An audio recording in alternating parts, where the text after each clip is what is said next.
It's War Week Friday, and today we talk about protecting a country's airspace to include lasers. Okay, let's go. Conflict, politics, military-industrial complex, technology, war.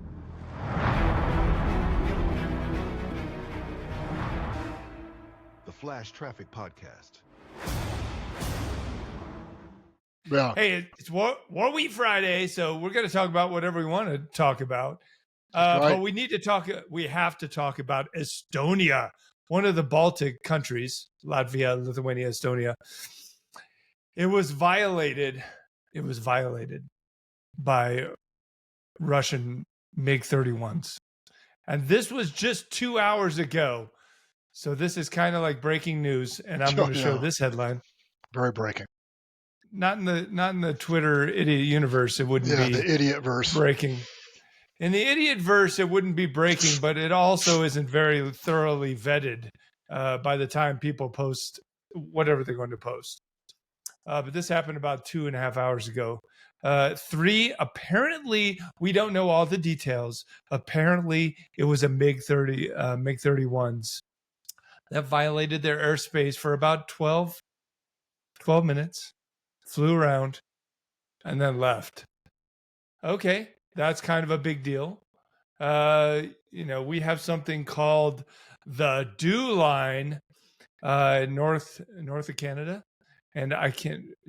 Forgive me, I do not remember what the DEW line stands for. Do you know what it stands for? Why'd you bring it up? I don't know, because it reminded me of the DEW line.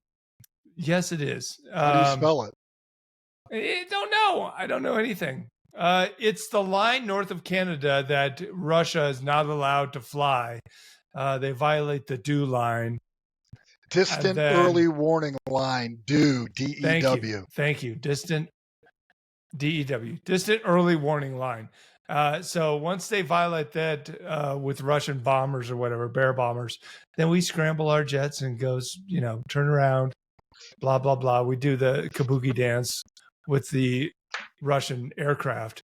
It reminds me of that, only a little more severe when you're actually violating, the country's airspace. It kind of follows with Romania and Poland last week. So this is Russia continuing to push boundaries, continuing to intimidate the Eastern European frontline states, and testing them, showing that they have no defense. This is intimidation. Hey, get on board with Russia. You can't defend yourselves. Mm-hmm. For sure, the Poland drone incident has got to be nationally humiliating for Poland. That you must be humiliated that you can't defend your country from dummy drones. Although you got all these tanks. What are you going to do about the jets? Well, I'll tell you what you got to do about the jets. According to the U.S. Army, wait, it's important. According to the U.S. Army handbook, you can aim those tanks up at the drones and shoot the drones with your canister rounds. If they're right in front of your gun line, they're right there. They're hovering, staring at you. Sure, that will work for the 1/1,000,000th of the times that could happen. Poland hasn't figured out that TTP, that technique and procedure yet to aim your tank. Anyways, what are they going to do about MiGs? Are we going to shoot them down? Yes. I mean, drones are one thing. Yes. Shoot the MiGs down. Yes. Okay. 100%. All right. That's what you got to do. See what happens. Let's see what happens. We already know what's going to happen. Nothing. Russia's the prototypical bully, the fat, slovenly, bigger kid in the schoolyard who pushes you around, probably, alcohol on their breath, hair all fucked up. They're that disheveled bully who pushes you around until you step up and punch him in the fucking mouth and say, let's do this, bro. That's what needs to be done. Let's play this chess game about 2 or 3 more moves. Yeah. Okay, so we violate. We're Russia. We violate, name your country's airspace with manned aircraft, Finland, whatever. Okay. That country scrambles, in this case, I think it was Polish F-35s. Don't quote me on that because, again, it just happened. Okay. Just like when we did the Charlie Kirk shooting, they had just captured the guy that did the shooting. So we didn't have all the facts. And they still don't have all the facts. The suspect. They have the suspect. So when we talk about things that just happened, we don't know all the facts. Okay, so give us a break. But okay, so move 1, violate airspace. Move 2, scramble F-35s and easily shoot them down. There's nothing a MiG-31 can do against an F-35. It's gone. Especially, 5 miles over the horizon. Okay, we shoot it down. What's Russia's next move? Nothing. Shoot. We know what it is. Medvedev gets drunk, goes on Telegram, and then talks about how he's going to nuke World War III. He's going to nuke Ireland.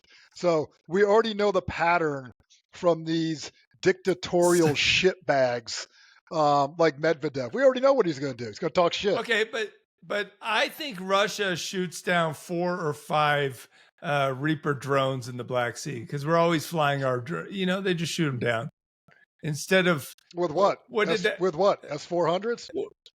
No, with MiGs. They've had close calls in the Black Sea with MiGs flying over, doing flybys. Patriot ambush. Okay, well, Patriot ambush. Let's get some more naval drones out there with anti-aircraft missile systems on them. Let's do that. Let's patrol the Crimean coast. So they shoot down our drones or other aircraft, and then we shoot down more Russian jets. Where's the off ramp here? Where's the off ramp? What off ramp? How many planes do you think the Russian industrial complex can produce? You want to incur a cost on them. Hey, I'm sure you've read, because this was brought up, about Russia flying his planes into Turkey.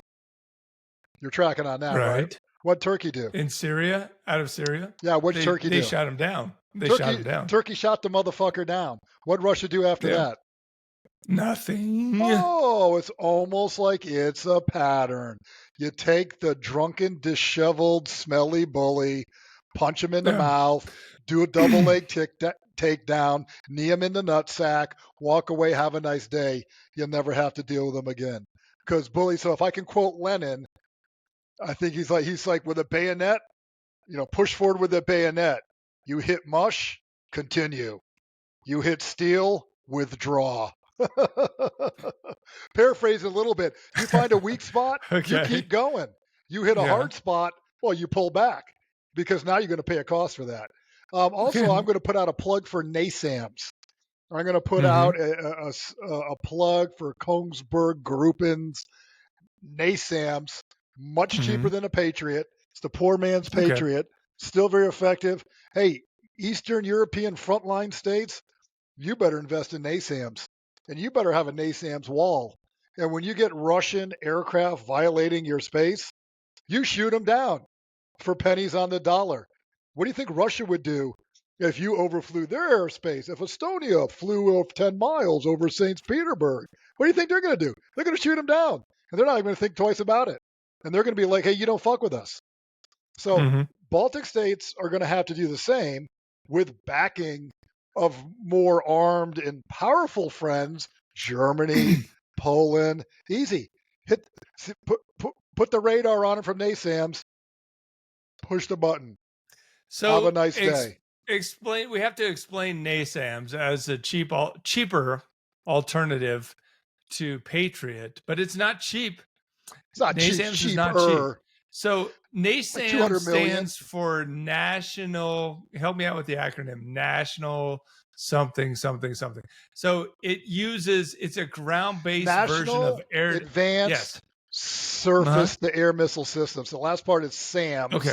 Surface-to-air missile system. National Advanced. National People will also call it SAMS. Norwegian Advanced Surface-to-Air Missile System. No, that's not true because the missiles Kongsberg produces it.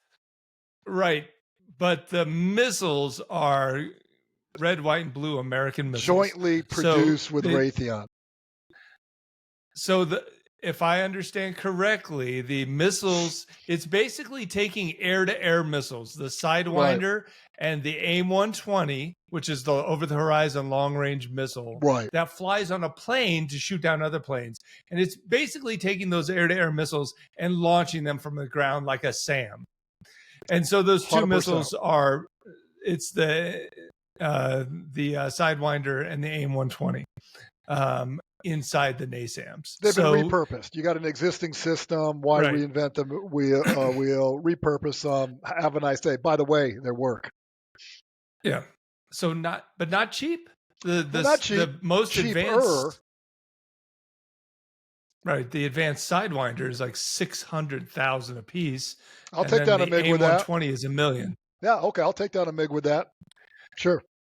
But you're getting pretty close to the Patriot, right? Isn't one missile $1 million out of the Patriot, or is it more than that? I think it's about $1 million. I think it's a couple million. So not cheap. Maybe cheaper than Patriot, but not cheap. Yeah, not cheap. Cheaper, not cheap. You can't shoot down. Here, I have a video teed up. It's several $1 million for a Patriot missile. $4 million Patriot missile. $3 to $4 million.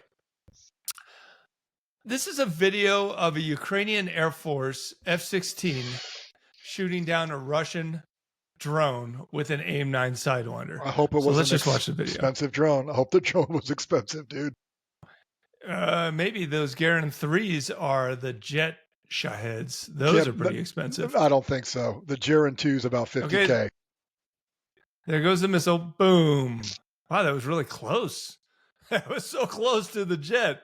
That's actually a pretty amazing video. Let's watch it one more time. There's a jet. There's the missile. Close. And boom. I'm like, bro, you're like 100 yards from it. I know. It's very close. It's probably farther than it looks. You know, they're little dots. But I don't know anything about the Air Force, but why did that jet like peel off like it was, you know, after it didn't get hit by debris? Oh, good. Yes. And also, how close is this to the front line? Interesting. So then, if he's worried about getting hit by debris, that means he was facing the target. I wonder what model Sidewinder they have, because the newer Sidewinders can shoot, shoot and look sideways. They come off the plane and they just go sideways. The older Sidewinders you had to be facing them. And I don't remember the term, the Air Force term of whatever that is, oblique, blah, blah, blah. Pretty sure this guy could have shot this from quite a bit of ways. Yeah. Further than sure.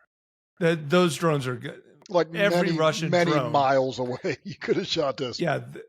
I don't know of any Russian drone that would be hard to hit with a Sidewinder. Like that's going too fast, or has stealth, or has chaff and flare. I don't think it was worth I don't think it was worth the cost of the missile to take this out. Price wise, it wasn't worth it. The cost curve there is not. Really, the cost curve is not efficient for those Mi-8s that they send up too. I mean, the cost per hour to operate a Mi-8 helicopter and then shoot, $50,000 drones out the side with a 50 cal. Still cheaper than I don't think the cost curve. Oh yeah, for sure. So I think I'm going with the Garand 2 costing $50K. Mm-hmm. I'm going to go with that with my cost of that. The Garand 3 that's a with Shahed the little 136 made domestically, by Russia. I assume they're paying a per drone fee to manufacture these from Iran. It's hard for me to think that the jet powered one costs much more. Simple, cheap, little jet drone. I don't know. We're not talking about an airplane here. Like a propeller drone versus a jet drone? I bet it's significantly more expensive. How much more? ChatGPT this. A Garand 3 jet-powered Russian drone, I'm going to guess 250,000. That's my ball. I'm just guessing. I'll say 100. What do you got? Okay. You're not going to say 249,000? Like the price is right? You don't want to just get... Okay, what do you got? What's it say? I'm Googling. Are you using Bing? Possibly. Are you using Ask Jeeves? So there is no... they say, this is how good AI is. There is no Garand 3 drone. Yes, there is. Oh, fuck me. our artificial intelligence overlords are failing us. I They, can't. I looked believe through that. Google. I They can't don't believe that. recognize the existence of a Jaren 3. That's giant horseshit.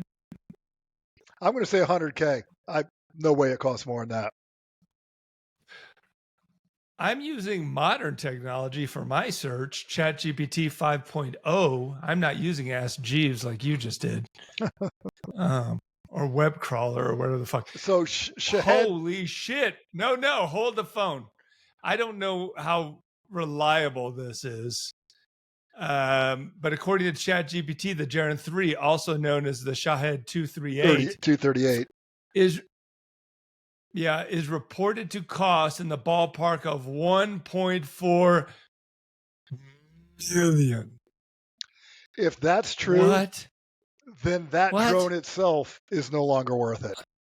It is No. longer What are you doing with that? the price you're paying for that and what you're getting. Okay, then it's not worth it. Maybe we need to do more research into this jet power. Maybe it is not a disposable one. Maybe it's for missions that they go out, drop a bomb, and then come back. We have to do more research. I can't imagine they're spending 1.4 million just to bomb an apartment building in Kyiv. So the Iranians already have this. They produced it in 2023. There's no way they're producing that for $1 million a piece. Really? No, they're super cheap. The Iranians are so cheap. The cheapest country in the Middle East. So if they want to spend that much for it, hey, go for it. Do your thing. I don't think it's worth the cost anymore. It's not worth making it anymore. If you can't do it on the cheap and make it asymmetric financially, what's the point, dude? But anyways. Don't do it. Hey, look at this article, and this is a couple days old. This is at least 2 days old because we didn't get to talk about this on Wednesday's podcast. Are we officially closing out the topic of the violation of Estonian airspace, or are we still on it? Okay. We're still on airspace. Okay. This whole podcast is going to be airspace. This is the Airspace podcast. Okay. The title of this New York Times article, and of course I will put the free version in the show notes so you can read it too, is, quote, "A no-fly zone over Ukraine? The challenges for the West would be huge." End quote. No shit. Forget about it. How are you going to do a no-fly zone over Ukraine? How is Europe going to get their shit together to do no-fly zone? How long are they going to do it? They're going to shoot down every $10,000 fake drone that comes over the border. What is the plan here? There is no plan because it originated in Europe. I can tell you there is no plan. So this is kind of it's just a good idea. It's a straw man argument. This has been brought up for years. I think the translation from Ukrainian isn't exact, but what they always say, you know this more than me, close the skies. That's not a term that the U.S. uses. I've never heard it. Close the skies. Yeah, I get what you mean. You want a cap, right? A combat aviation patrol over your territory. But guess what? Russian planes don't overfly Ukraine. Your no-fly zone doesn't do anything for you. It doesn't get you anything. There already is a no-fly zone. Russian jets haven't flown over Ukrainian territory, I don't know, since the mid-2022. I mean, Ukraine's got a lot of ass when it comes to traditional SAMs. That's what the Patriot, missile system is. That's that SAM system, taking out the high-priced, high-flying fighter jet. That's what it's designed for. The Russian Air Force is a non-entity. Other than glide bombs, it does nothing. It has been neutered. It is one of the asymmetric effects of why Ukraine is hanging in there and doing okay, because they can't use their freaking Air Force because the air threat is the SAM threat is so high. So Europe, you're going to do a no-fly zone in Western Ukraine? There already is a no-fly zone. So do you think you're going to shoot down cruise missiles?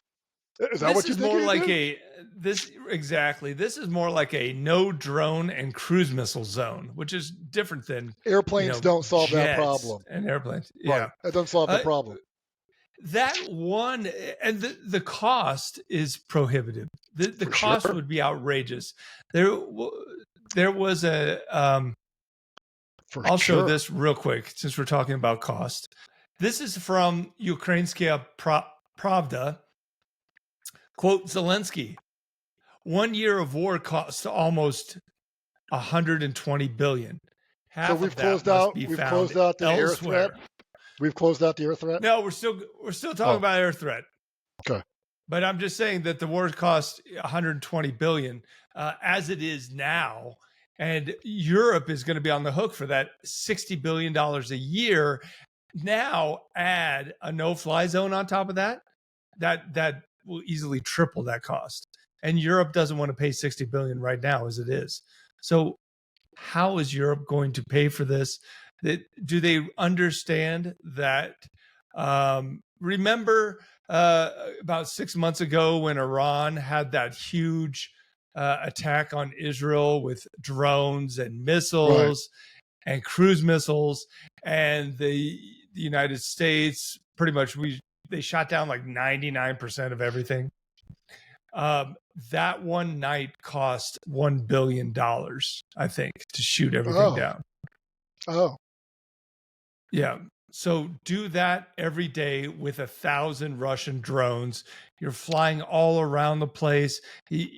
Remember, we talk about the Ukrainian pilot Moonfish, who got shot down by the Ukrainian Patriot system. We think, that's just pure chaos. 800 bogies flying around, and then you have all your other aircraft, your NATO aircraft, trying to coordinate that. I just can't see this. I can't see a no-fly zone, a no-drone zone. There's no purpose to it. If you want a no-drone zone, then you need to come up with solutions that target drones. The expensive jet aircraft is not it. I don't. Yeah. Ukraine won't make that argument that would be helpful. What would be helpful would be Skynecks, which it ain't cheap. It's cheaper than aircraft, though. Germany's Rheinmetall Skynecks. I like how they just changed it one letter from Terminator's Skynet. But their go-to thing is their 35 millimeter rapid firing radar guided gun that fires proximity fuse ammunition out to 4 kilometers. If it can paint you with the radar and it can reach you, you're done. I don't care if you're a plane, cruise missile, although you don't got much time for the cruise missile, but any kind of drone, loitering munition, if it can see you and you're within 4 clicks, you're done. Much cheaper. You know what's even cheaper than bullets? But each one of those guns is $12 million. Each one of those, one gun system is $12 million. It ain't cheap. And then each AHEAD round, AHEAD round, that's Rheinmetall's proprietary proximity fuse round that releases 600 tungsten pellets, which is a drone killer, $1,000 a round. Yeah. That ain't what's even cheaper than that? You know what's even cheaper per round? Sky Sentinel. 50 cal. Laser beam. Good old-fashioned laser beam is like 10 cents per shot or something like that. That's what anyways, maybe like $5. It's worked where? Look at this. It's worked where? This morning in the New York Times, since everybody's kind of talking about air defense and violation of airspace, this morning in the New York Times, quote, the hottest new defense against drones? Lasers. Okay. All right, buddy. Look at this picture. Can you imagine that set up in the desert after a dust storm? I mean, so where's this been tested? Really? Where's this been used in real life? So IRL. In Israel, the Iron Dome, they seem to have had some success with their what is it called? Laser dome? I can't remember what Israel's version of laser beams for the Iron Dome is. I think the article talked about it.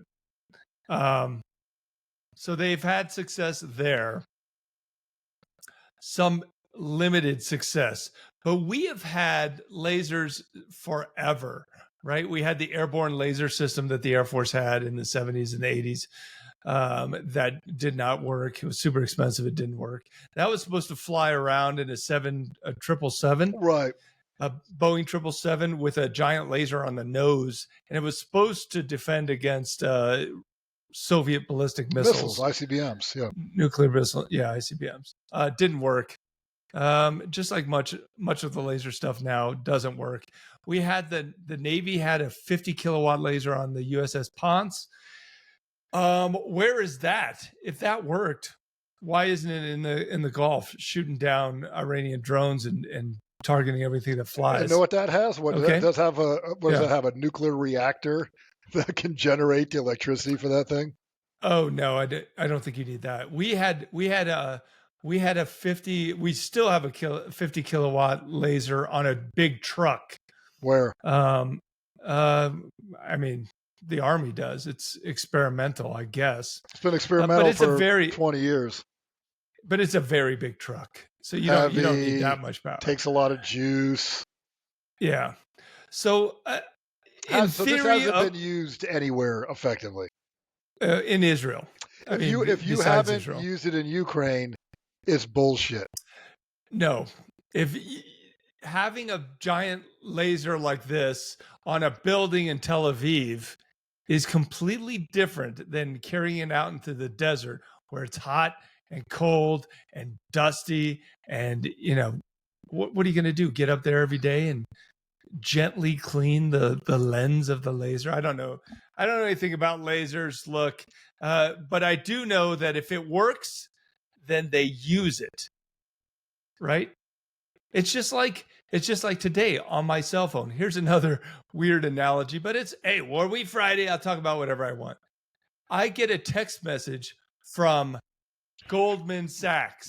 Bullshit. That says, no, I get a text message, which is a picture of, like an advert from Goldman Sachs, a middle level manager at Goldman Sachs that says, hey, we're looking for blah, blah, blah. People like you, come work for us. And I'm thinking, there is no fucking way anybody could fall for this. Absolutely not. Why in the hell would Goldman Sachs be communicating with anyone like this? Right? There's no way. This is clearly a fraud. But then I'm thinking, but if it exists and someone is taking the time to text it out to everyone, then it must work on some level. Some moron is responding to that. Goldman Sachs wants me to work. I've always wanted to be an investment banker. Yeah, so what I'm saying is, if it exists, then it must, if people are using it, then it works. When I see it in Ukraine, when I see people using lasers on the battlefield, then I will be a believer. Until then, I do not trust any of the military industrial complexes, technology testing or demonstration or any of that, because it's all bullshit and it's all set up. Every military test of new technology is a complete setup made to succeed from the very beginning. Every single time. To separate you from your money. Every single time. Which reminds me, we were talking about making our viewing list of top military movies. One military movie that will definitely be on that list is Pentagon Wars. Remember the movie Pentagon Wars? I did. I'm sure you do. Let's watch a clip from Pentagon Wars. Just to set this up, the premise of Pentagon Wars is they are talking about the development of the Bradley infantry fighting vehicle. Oh yeah, I remember this. The troop carrier.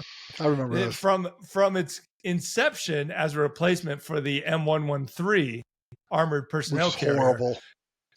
To what it became, which was a fighting, like a mini tank, versus what it was designed to do, according to the movie.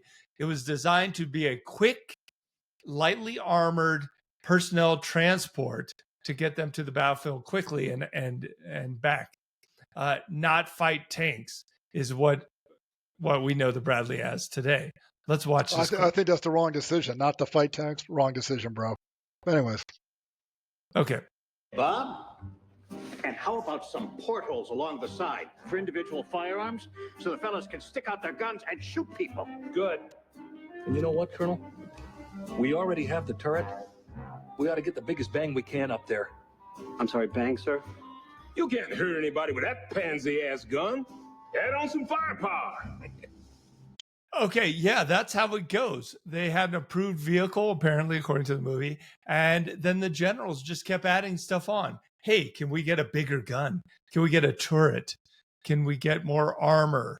Can we get little windows on the side so the guys can shoot their guns out of the ports? In 3-7 infantry, our Bradleys had little port firing weapons. Do you remember the port firing weapons? 100% stupidest thing I've ever seen in my life. They were like little M16 pistols that were about 1.5 feet long. And you were supposed to, because there's not a lot of room in the Bradley, you had to make these little tiny guns because the infantry couldn't use their regular M16s. So they had these little, these little Tommy gun things.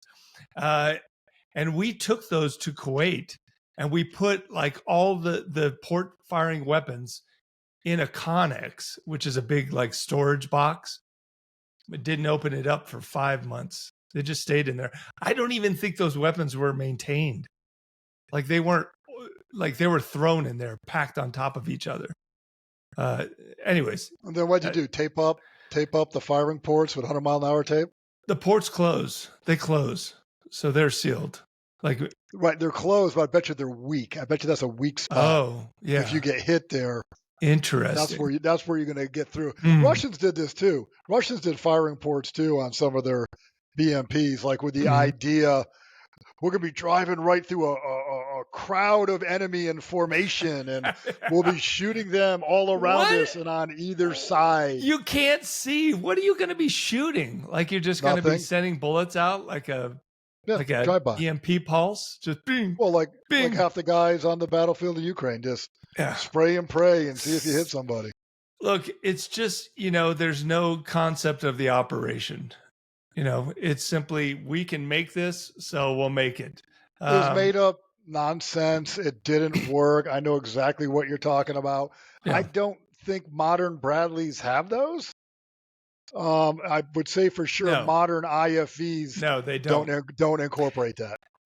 No, the latest Bradleys do not have port weapons or port holes in the side to shoot at what? Stuff you can't see.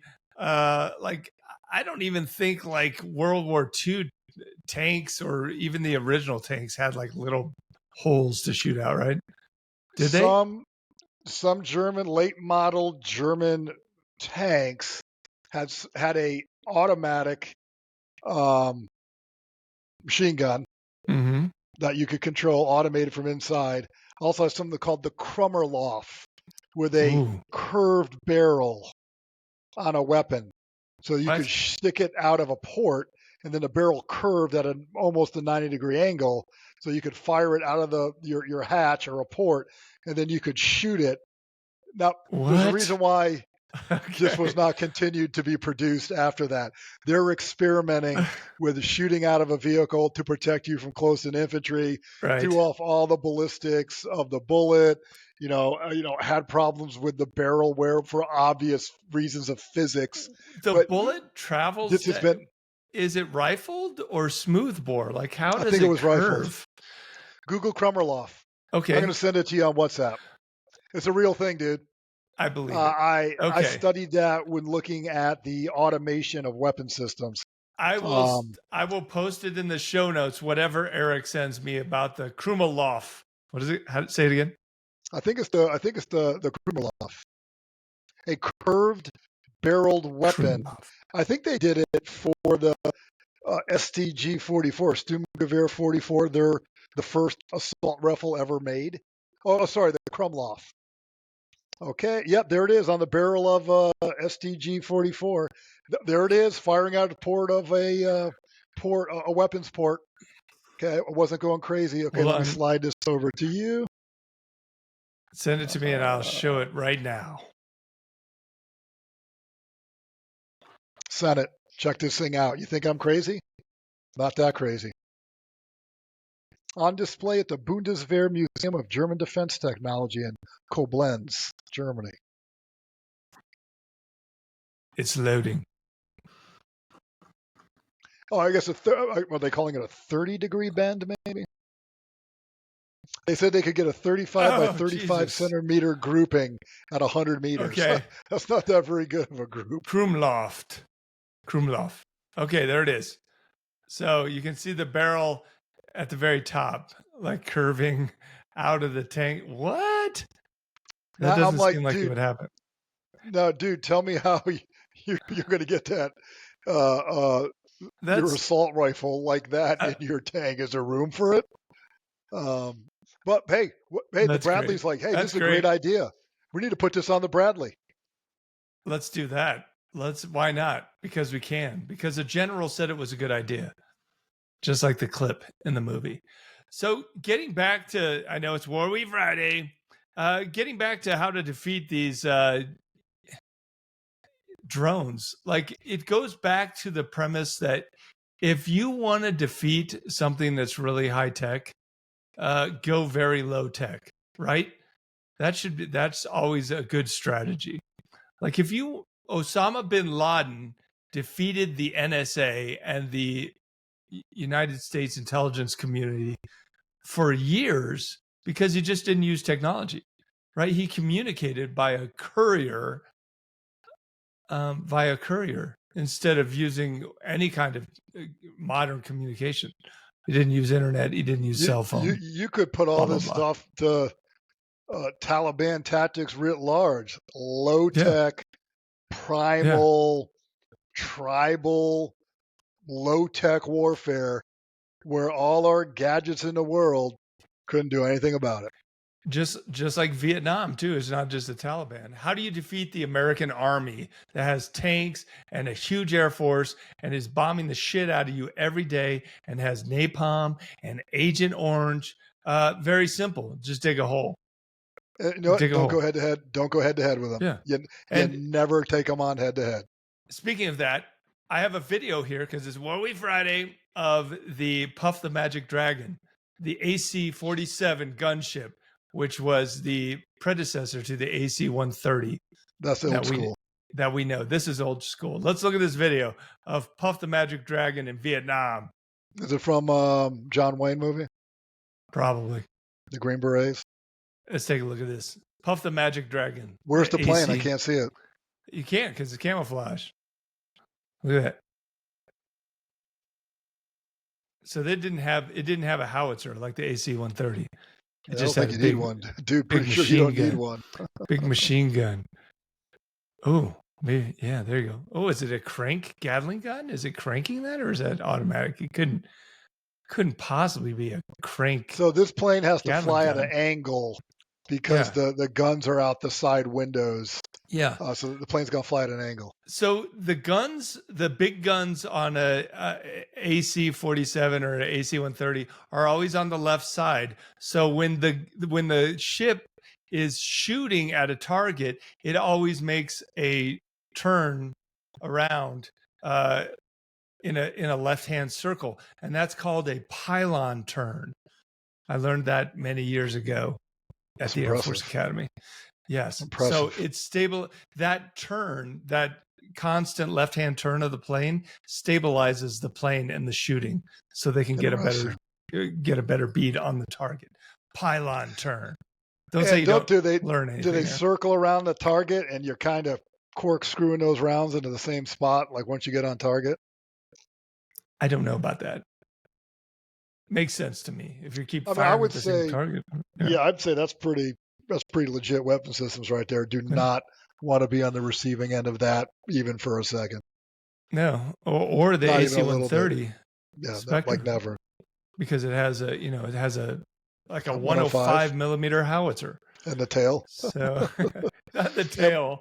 Yeah, it's well, not the towards tail. the tail it's on the end. side. Yeah, it's on the side. But the tail end from the side. Yeah. Yeah. That's crazy. Yeah, I don't want to be anyone. But that's a permissive environment. Absolutely no SAM threat whatsoever. A SAM will take that down in 1 second. That's no air threat. No, it's like no SAM threat. We've talked about this before. Most of our high-speed modern technology in the military-industrial complex is only for fighting primitive No threat. natives. Low threat. Like all the predators. That's it. Predators don't work on a nation with SAMs. No, it'd be It's 5 all minutes. it's all for Yeah. technologically repressed peoples. It doesn't work when they got anything. That's why I write the No. Bayraktar. Bayraktar? Bayraktar. You Yep. always shame me on that. Bayraktar stopped flying mid 2022 Mhm. because what is it? It is a low, slow flying plane. Yeah. Yep. It is a turkey shoot. And I think they just started flying about a month ago in northwest Crimea, obviously where there was no SAM threat. It only works when nothing can shoot it down. Yeah. Bit of a limitation. Speaking of no SAM threat, since it's War Week Friday, let's look at this video. And this is simply a video of a Foxbat Ukrainian drone. They took an ultralight plane, and I have it here. Let me see if I have it in my notes. Oh, it's called the Aeropoint A-22, but the Ukrainians call it, and we call it, a Foxbat. It's an ultralight plane that they just pack full of explosives and made it remote control, and it goes super slow. So let's look at this video. Like 50 miles an hour. Super slow, especially when it's packed with all those explosives. It hovers. Look at how.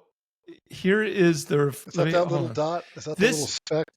Yeah, this is a Foxbat drone plane going into the Novoimfumsky petrochemical refinery. So oil refinery in Ufa. I guess that's Russia. Watch how slow it goes. I think I see it. Everybody can see it from way off. Oh, that's that it's little right thing. In the center. It's a little black dot. But look how slow it's going. It's taking like 10 minutes to hit it. Coming down, full of explosives, and boom. And now you have a long line at the pump. That's a pretty good explosion. It's not bad for an ultralight plane that has just flown like 500 miles through Russian airspace. Where's air defense, bro? There is none. That wouldn't be hard to shoot down. No. Why? So we've talked about this before.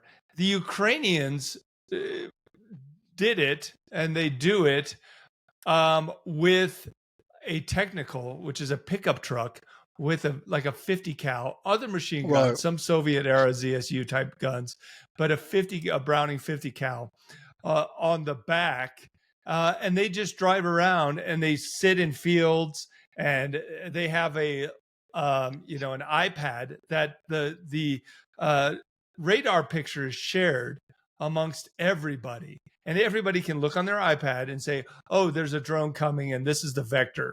And so we need to get out. It left Belarus 20 minutes ago. It left Belarus 20 minutes ago. And so we're just going to intercept it, drive out to this field and turn on the spotlight and try and shoot it down. And I went out with these guys north of Kyiv. And this was about a year ago, November. So less than a year ago. And it was very cold. And it was before they were sending 800 a day. We didn't shoot at all. We didn't see any drones. But I did freeze my ass off in a cornfield for a wheat field. I don't know what it was in November, all night long. It was very cold. Thank you for your sacrifice. Yeah. So that's what the Ukrainians do. But the Russians haven't figured that out. One guy just sitting out on that tower, right? Just sit on the tower and with a pair of binoculars. And if the Russians would make everything within 3 miles of an oil refinery a no-fly zone for any kind of traffic, put that out on the airwaves, let everybody, all the civilian population know, and then just have a guy up there with just a machine gun, maybe just a AK, Yeah, you're going to want a little more range than an AK, bro. Sure, but 50 cal. Something. What I'm saying is do something. Do something, Russia. They're not doing anything at all because it's not my job. I don't get paid to protect the oil refinery. I get paid to manage the oil refinery. Yeah, it's probably simple bureaucracy. like everywhere. Yeah. So And Russians are very bureaucratic and very hierarchical. If someone doesn't tell you to do something, you don't do it. So talking about defending airspace, which is kind of the theme today, the Russians aren't doing anything at all. When we see news items every day of the Ukrainians sending all of these, menagerie of different long loitering drones into oil refineries, you think Russia, in 3.5 years, Russia hasn't figured out how to stop these. They're not even trying. These videos are not even trying. We've shown so many videos on this podcast of slow things slowly flying into your Russian refineries. It's absurd. It's just like absolutely absurd. It's a mentality thing. It's a groupthink thing. It's just like the 3-vehicle convoy driving down the dirt road in the wheat field about lunchtime. Yeah. And then watching them get annihilated over and over and over and over again. Like in 4 years, you should have had a learning curve that's suicide. But keep watching the videos. Every day, more and more come out. Driving down a dirt road in the open. What could go wrong this time? And then you just get swarmed and annihilated again. It's insane. It's insane. It's just absolutely. It's the definition of insanity. It's insane. Just keep doing it over and over again. Over and over again. Okay, War Week Friday. Let's depart from the air defense theme just a little bit. I want to close out. Oh yes, close out. Policy, air defense, in the Baltics, NASAMS, whatever. Yes. Shoot them down. Shoot Russia them down. Will do absolutely nothing, and they can't afford to lose those aircraft. They can't afford to lose much, and this stuff's expensive. Shoot them down. Never do it again. I agree with you. I usually err on the side of caution. Yeah, you're contrarian. I agree with you this time. I think the official policy, at least the official policy on the Flash Traffic podcast, is we're going to shoot them down. If you violate airspace, drone, manned, missile, cruise missile, don't give a shit. We're going to shoot it down. And then let's see what happens. Your move, Russia. Your move. Maybe stop doing it. Maybe stop doing it. That's what they'll do. They'll stop doing it. Okay, let's close out on some videos because it is War Week Friday. We got to watch some videos. This first one is the Armed Forces of Ukraine using net drones to shoot a net over these ambush drones. So the Russians and the Ukrainians will fly their FPV drones to a certain choke point, intersection, the rooftop of a building, and they'll just wait until somebody walks by, drives by, scooters by in the case of the Russians. And then they'll take off from the building or the ground, and then they'll fly the FPV drone into the target. And what the Ukrainians are doing is, techno music. What the Ukrainians are doing is they just have a drone that has a net, and they just fly over that and just drop the net on the drone. So it can't go anywhere. Yes, Russia's ambush points. They're loitering ambush sites, yeah. Yeah. And then what are you going to do? Because, the pilot is 10 kilometers away. Can't do shit. That drone's just gone. Write it off. Yeah, write it off. Disconnect. So this is another example of there are so many drones in Ukraine. There are so many drones in Ukraine that they're on the ground. They're everywhere. They're on the rooftops. There are millions of drones, and they're the drones fighting drones, and drones sending nets, and drones trying to shoot other drones with shotguns. And I don't know what a good analogy to all this drone chaos is. I will think about it and come up with a good analogy. Other than ubiquitous drone warfare. Free to use it. It really is. Hey, here's another video. War Week Friday. I hear the Coast Guard, the U.S. Coast Guard. I hear they're the best. The best Coast Guard. Here's just a video of the U.S. Coast Guard.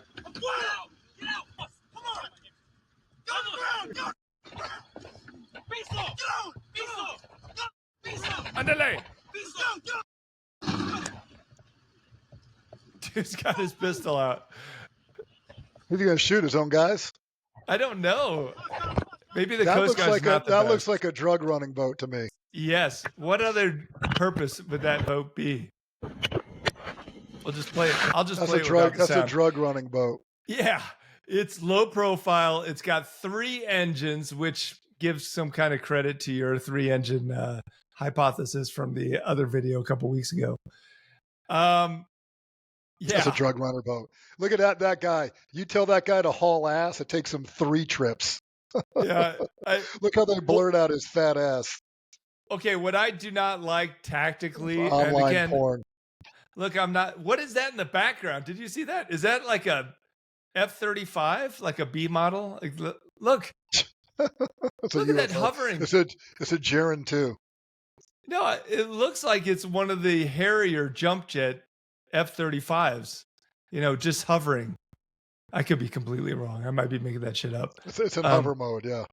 Look, tactically, correct me if I'm wrong. I don't like what this guy's doing here. What is pistol? this guy with the yeah? First of all, why has he got a pistol?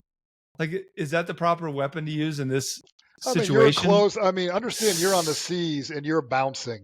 You are not standing on a flat floor like Right. urban warfare. This is a bouncy thing. You want to talk about throwing a shot? Yeah. I pulled the trigger here, but I fired when the boat was here. That's complicated. I hope he's got his finger off the trigger. I'm going to say that's probably it looks like he easier. does.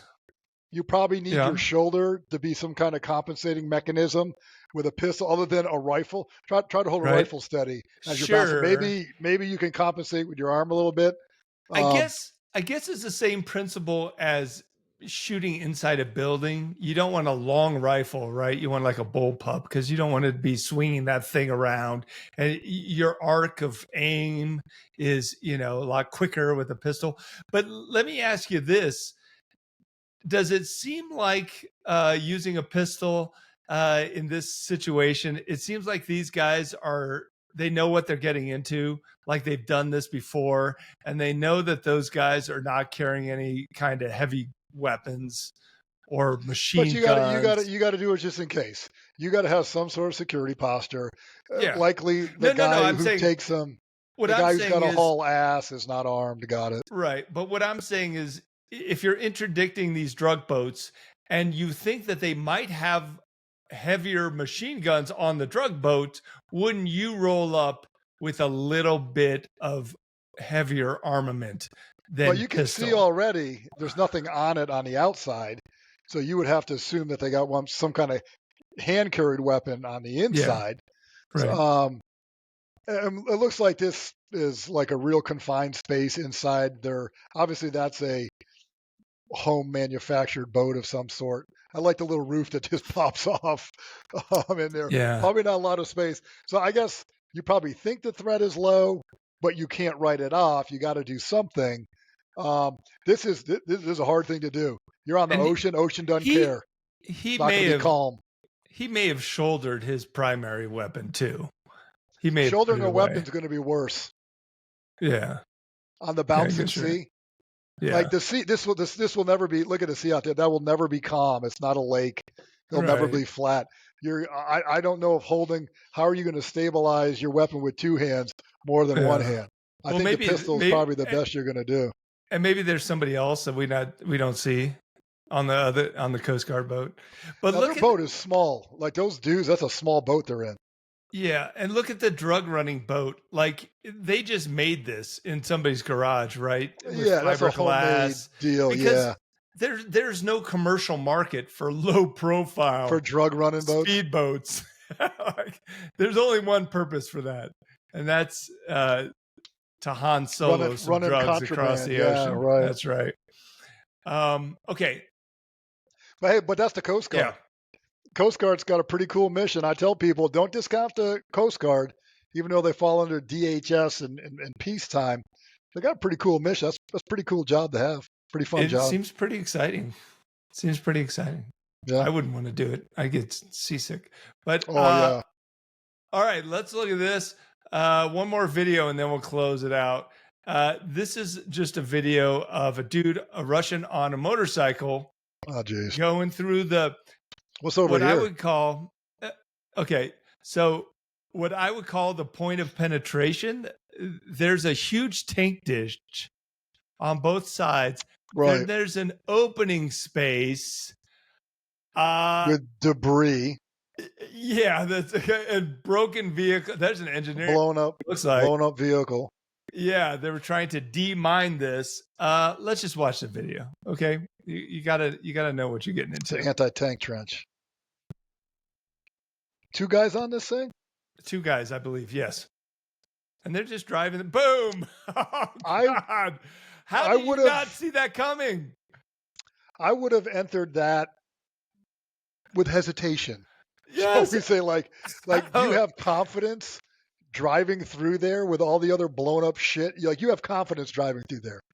How is that? I mean, how is that not obvious that there are a lot? You'd have to like walk on your hands or like crawl on your hands and knees through there to get through there without hitting an anti-personnel mine. Well, why would there be a dirt road going through it if you can't use it, Tony?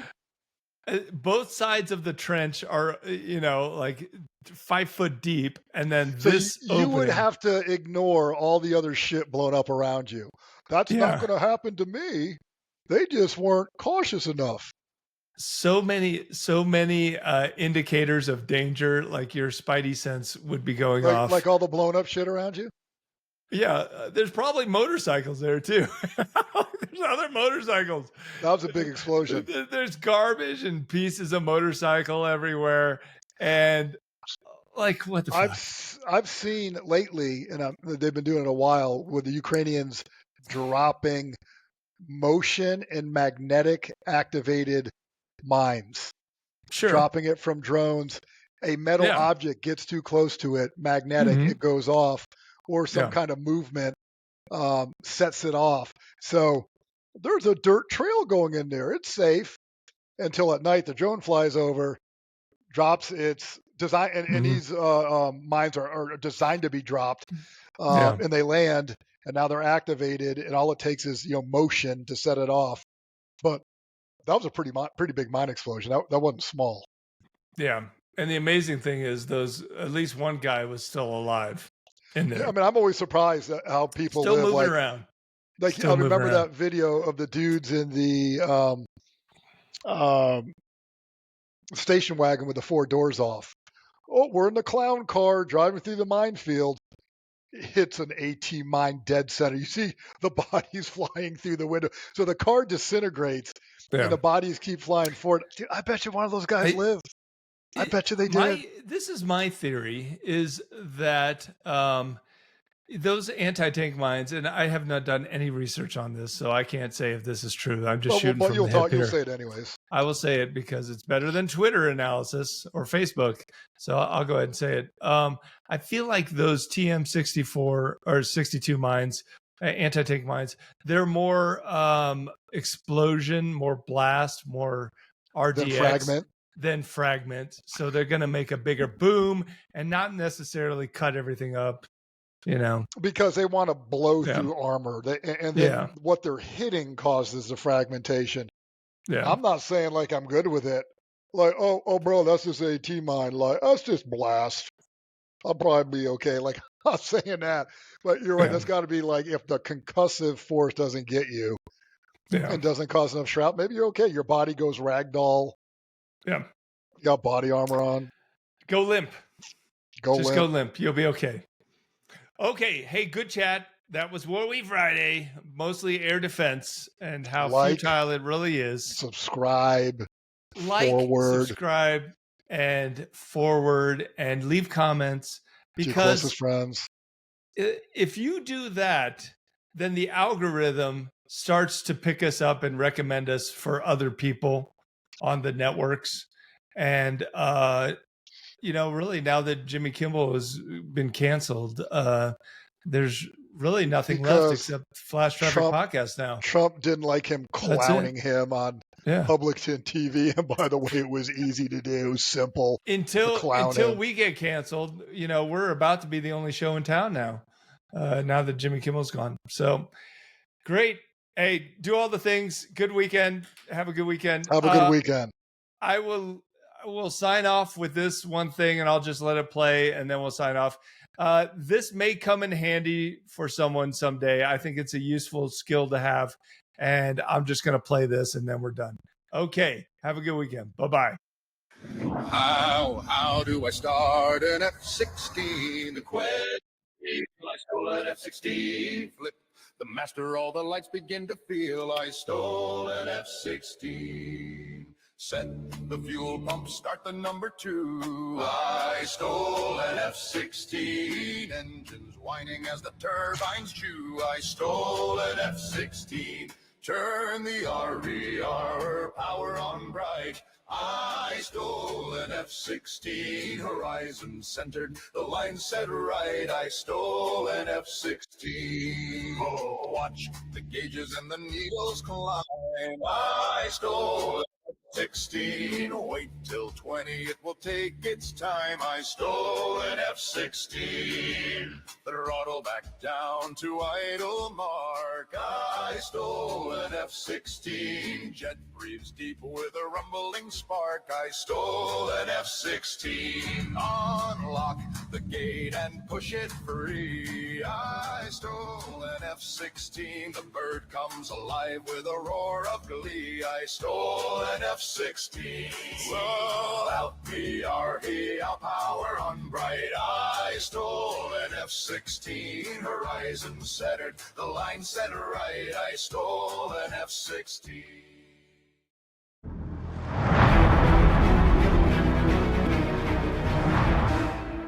The Flash Traffic Podcast.